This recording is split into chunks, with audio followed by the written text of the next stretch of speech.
Hey folks, this is Ben from Road to VR, and it's GDC 2015, and I'm here with one of the OGs of the VR space. This is Will from Tactical Haptics, and it was CES 2013 when there was almost nobody here that I saw this thing hooked up to a hacked up Razer Hydra. It caught my eye, and well, Will, let me ask you, what is it that Tactical Haptics is, and where have you come since then? Okay.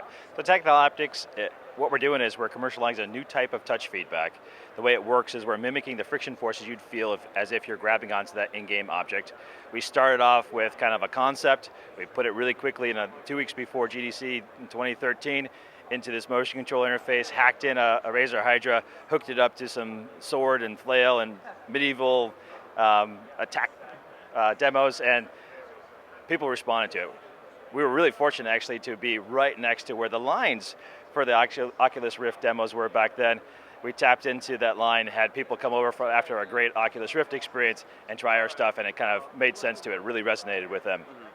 And where have you come since then? Let's talk about the latest prototype that you have right here. If you'll hold it up, tell me about this. What are we looking at?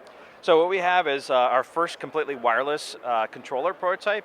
It's the same exact design that we showed almost a year ago. It's gotten a little bit sleeker, but you'll notice that there's no Hydra hanging off here. Temporarily we have a Polhemus tracker as a placeholder, but it's just waiting for something like Lighthouse or some LEDs from our friends at Oculus or Sixth Sense STEM just to be laid in here, and then you have a completely untethered controller. Right now we have a tether on there just because the Polhemus actually requires us to have a separate signal conditioning box. And for those not familiar, can you show kind of how, like, the parts of the controller that are actually giving you the forces? Sure. So we have 3 sliding members here. I can actually just take one of them off here. So this actually couples into a linear actuator that's in there. They move up and down. The way it actually works is if you had an object, and I'll just use the controller itself as a proxy for that object, if you apply a force down, you receive friction forces that stretch your skin in this vertical direction. If I apply a force in this direction, it applies friction forces up on this side and down on that side, and any direction I push on this, there's a distribution of friction forces. Now what we're not doing with this is we're not applying external forces, so there's nothing actually physically pushing on me. But when it responds to your motions, we estimate what those force interactions are in the virtual environments. Everything's been developed in Unity, so it makes it really easy to have physics spit out what those forces are. We then give back to your hand what those friction forces are, and it really creates this nice illusion of force feedback. And what is the roadmap for the controller at this point? When will people be able to get it? It's a good question. So we kind of actually have backtracked in the last little bit. We originally had this kind of, if we build it, they will come attitude. And you've even seen Oculus kind of backtrack a little bit. They're getting hardware out, and they're making it better and better, but that's to kind of create public belief. But really what they're hustling to do is to create content, right? And to work with content partners. So that's what we're essentially doing right now. While we have been working on some further technology development, what we're really trying to do is work shoulder to shoulder with some content developers to really have some great content when we go back out and do pre-sales. And I hear that you've been doing some interesting stuff with some non-gaming entities. Can we talk about that? Yeah, absolutely. So what you're referring to is some of the SBI research that we've been doing.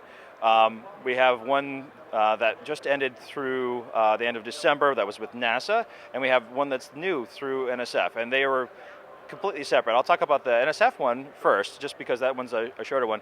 While the NASA one is to enhance what we're doing and do cooler things with it, the NSF one is actually looking at adapting what we're doing to try and find a minimal device, or so-called MVP, or minimum viable product, for gaming. Our notion is that what we're doing right now for consumer VR, maybe if your use case is Half-Life 2 and you're hacking things and you're using gravity gun or things that actually don't require complete 6-dimensional haptic interaction, maybe you could have a simpler device. And the idea with that one is to license to folks that are in, maybe the console market, like the Sonys, the Microsofts of the world. Okay, so now back to the NASA stuff. One of the things that we kind of realized, and I was kind of a little bit naive about this, I have a pretty good imagination about what NASA should be capable of at this point, and I used to do research on teleoperation, and they're interested in applying this same technology for teleoperation. So rather than me reaching out and having that connected to a virtual world, I move and gesture, and I get forces back from a telerobot.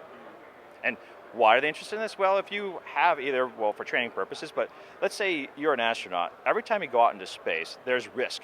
Little micrometeoroid, all these things that, if you walk out of your front door, you don't deal with.